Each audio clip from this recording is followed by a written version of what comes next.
তোমরাও কি আমার মতো গল্পের বই পড়তে চাও কিন্তু বুঝতে পারছো না কোন বই দিয়ে শুরু করবে? তাহলে আজকের ভিডিওটা তোমাদের জন্য।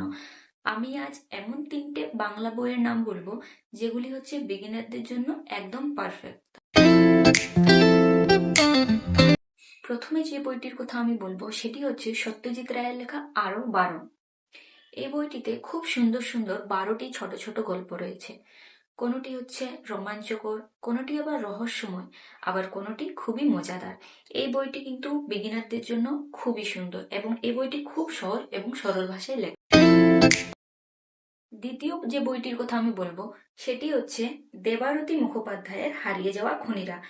এই বইটিতে কি রয়েছে, 12টি রুদ্ধশ্বাস খুনের ঘটনা কাহিনী আকারে বর্ণনা করা হয়েছে। এটি কিন্তু খুবই সুন্দর একটি বই, আপনারা চাইলে এটি পড়তে পারেন। ভীষণ সুন্দর বই।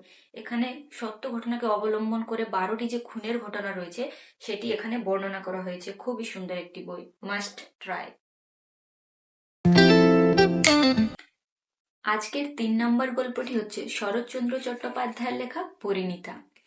এই গল্পতে প্রথম ভালোবাসার যে পবিত্রতা ও একনিষ্ঠতার মধুর রূপ, তাই শেখর এবং ললিতা চরিত্রের মধ্য দিয়ে তুলে ধরেছেন শরৎচন্দ্র চট্টোপাধ্যায়।